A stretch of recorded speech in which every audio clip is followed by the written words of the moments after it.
Hello, ladies and gentlemen, and everything between. Welcome to GEEXX Reads. Today I want to talk about Frank Herbert's Dune, image of which you'll see here. We're talking about the book, not any of the movies. We read this about a year or two ago for book club. Figured I might talk about it since I was looking for something to talk about anyway. Before I delve into the plot, I want to talk about the Frank Herbert's writing the story and his inspirations. He was working in the Oregon sand dunes, which, inspired his, his idea of like shifting dunes that could swallow whole cities. They were trying to plant desert grass to try and stop the dunes from doing things like that. He also worked with Native Americans, who were the inspiration for the Fremen.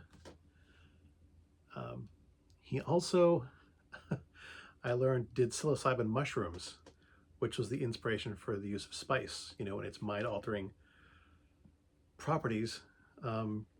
He was inspired by his use of magic mushrooms. He was a lifelong ecologist. He was very much interested in the ecology and, man's impact on nature. And there's a lot of philosophy in the books too, in this book and the whole Dune series. And he initially wrote this book in 3 parts. It was published in Analog Magazine over the course of as a series. When he finally compiled it into one novel, he had a very hard time getting someone to publish it. When he did eventually get it published, he made a good chunk of money, but not enough to make a living off of. The book was not well received.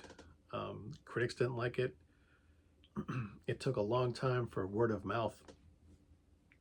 The book basically developed a cult following until it finally became considered a classic. Eventually was considered, what J.R. Tolkien did for fantasy, Frank Herbert did for science fiction. So there's a lot of interesting little details about the creation of the book, his inspirations and things like that. One of the things that I interestingly found out was that Frank Herbert was a lifelong Republican and a conservative, but a lot of his ideas, a lot of his philosophies and personal beliefs were things that you would consider left-leaning liberal today. I don't think he would. Like I said, he was in, his interest in ecology and his, distrust of political power, things of that nature. I mean, he was very critical of the war in Vietnam, something which, was more along with the line of the hippies of the day. I don't remember if I mentioned this, but this book was written, well, the three-part serial was actually published in like 1963. The book itself wasn't published until 1965. So, yeah, he was an adult in the 60s. He was not a huge fan of the hippies, but he did share some of their opinions at least. But, given today's political atmosphere, I don't think he would recognize the Republican Party as it currently sits, because many of the ideas, as I said, ideas and philosophies he embraced are considered more left-leaning. So he's an interesting character. Let's talk about the story itself. There will be some spoilers. I don't feel it necessary to avoid too many, although I'll stick with my usual giving a plot summary of just the first act or so without going through the entire novel. The story is about the planet Arrakis, which is a desert world and is the only source of the spice melange, or sometimes called just spice, which is useful for its ability to enhance mental capacity.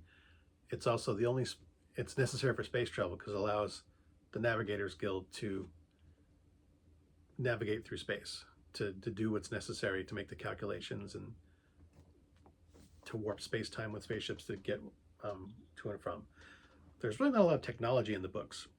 Herbert wanted to focus more on how society and people would evolve as opposed to how their technology would evolve. So there are no computers, spices necessary to help enhance mental abilities. Anyway, the planet Dune is an important position. At the start of the novel, House Atreides, the empire is, there's an emperor, and it's basically broken up into certain fiefdoms, with the major houses controlling sections of the galaxy. Paul Atreides is the heir to the house of Atreides. His father is Duke Leto. Duke Leto is well loved. He's competent. He's intelligent. He's also compassionate. He's a good ruler. And the Emperor appoints him to oversee the planet Arrakis, taking that position away from House Harkonnen. Sorry, I have a bug in my throat, frog in my throat all of a sudden. This is a political move. Leto Atreides does not necessarily think that it was done as a reward. House Harkonnen and House Atreides are both very, very powerful. This is a way for the Emperor to kind of pit them against each other, to keep them from wanting more power for themselves. House Harkonnen is the enemy of House Atreides. They are cruel, selfish, and ruthless. And Duke Atreides knows that they will not give up their power easily. They are, in the beginning of the story, they're living on this lush, beautiful planet, going from this gorgeous oasis to this desert world. Dune itself has very little water, virtually none. Water, people would kill you for, the locals, the people who live there are called the Fremen. They've killed people for a handful of water. People will fight duels to the death over a puddle because water is that scarce and that valuable a resource. The Fremen have been hunted by House Harkonnen. Atreides wants to make peace with them and work with them. They're initially distrustful because of their treatment by House Harkonnen. This is all well and good until basically House Harkonnen declares war on House Atreides and practically obliterates it. They make a sneak attack on the house. The Emperor is willing to look the other way as long as there are no surviving witnesses. Because if there are surviving witnesses, they can obviously accuse Harkonnen of treachery and murder. Paul Atreides and his mother managed to escape. They